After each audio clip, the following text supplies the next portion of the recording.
Hello students, कैसे हैं आप सभी। स्वागत है आपका अपने ही यूट्यूब चैनल में। आज हम बात करने वाले हैं एक बड़े ही इंटरेस्टेड टॉपिक की। तो देखिए, हमने कई सारे अलंकार पढ़ चुके हैं हम अभी तक। ये हमारा पार्ट नंबर 19वां होने वाला है। इसमें आज हम पढ़ेंगे मानवीकरण अलंकार क्या होता है, मानवीकरण अलंकार की परिभाषा और उसके उदाहरण के बारे में जानेंगे। देखिए, मैं आपको एक अपनी भाषा में बता दूं, मानवीकरण अलंकार क्या होता है। जब हम कोई निर्जीव वस्तु को सजीव होना दर्शाते हैं, जैसे कोई वस्तु निर्जीव है और उसको हम सजीव दर्शा दे, तो वहां पर हमारा मानवीकरण अलंकार होता है।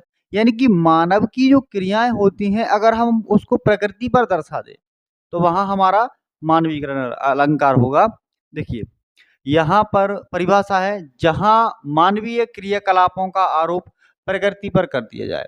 कोई भी हमारी जो क्रियाएं हैं, उनको जैसे हंसना, रोना, ये सब क्रियाएं हम क्या है, प्रकृति पर अगर हम डाल देते हैं या प्रकृति की कोई निर्जीव वस्तु पर डाल देते हैं और हम उसको कहते हैं सजीव है, तो उसको हम कहते हैं क्या, मानवीकरण अलंकार। जैसे मेघ आए बड़े बन ठन के, सज के सवर के, ये इसका उदाहरण होता है। तो निर्जीव चीजों को सजीव होना दर्शाया जाए तो मानवीकरण अलंकार में होता है। अब यहाँ पर मैं एक चीज आपको क्लियर करूंगा। देखिए, यहाँ प्रश्न है, उसका जो आंसर है, एग्जाम्पल सॉरी, उदाहरण है, उसको देखेंगे। मेघ आए बड़े बन ठन के, सज के सवर के। अब मेघ क्या होता है, मेघ होता है बादल।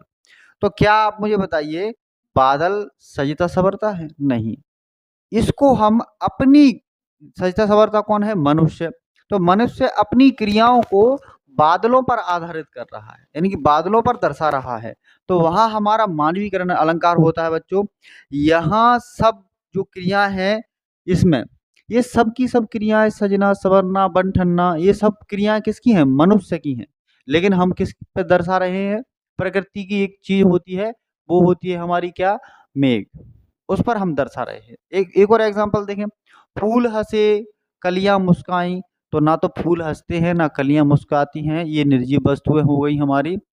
हालांकि आपको पता है सजीव होता है, ये तो सजीव होते हैं पेड़ पौधे तो, लेकिन ये प्रकृति है। और हंसता कौन है? हंसते कौन है? मनुष्य। और यहाँ पर मुस्कुराते कौन है? वो भी मनुष्य मुस्कुराता है। लेकिन यहाँ पर हम आरोप किस पर कर रहे हैं? फूल हंसे कलियां मुस्काई, फूलों पर और कलियों पर। तो हंसने मुस्कुराने की जो क्रियाएं होती हैं, वो मनुष्य की होती हैं बच्चों। लेकिन हम कहाँ दर्शाते हैं? प्रकृति पर। तो आप समझ चुके होंगे मैं क्या कहना चाहता हूँ। जो भी हमारी क्रियाएं होती हैं, हम उनका आरोप किस पर कर देते हैं? प्रकृति पर। प्रकृति की कोई भी वस्तु पर कर दे तो उसको हम क्या कहते हैं? मानवीकरण अलंकार। तो आपको मैंने परिभाषा समझा दी है और इसके दो मैंने एग्जाम्पल लिख रखे हैं। जो आपको अच्छा लगे आप उसको याद करिए। तो कमेंट में कमेंट करके बताइए कैसा लगता है मानवीकरण अलंकार। चलिए, मिलते हैं आपसे अगली वीडियो में। और अगर वीडियो पसंद आती है तो एक प्यारा सा कमेंट करके जाना, लाइक करना, चैनल पर अगर नए हो तो चैनल को सब्सक्राइब करना। मिलते हैं आपसे अगली वीडियो में। ऐसे ही टॉपिक मैं आपके लिए लाता रहूँगा। जय हिंद, जय भारत।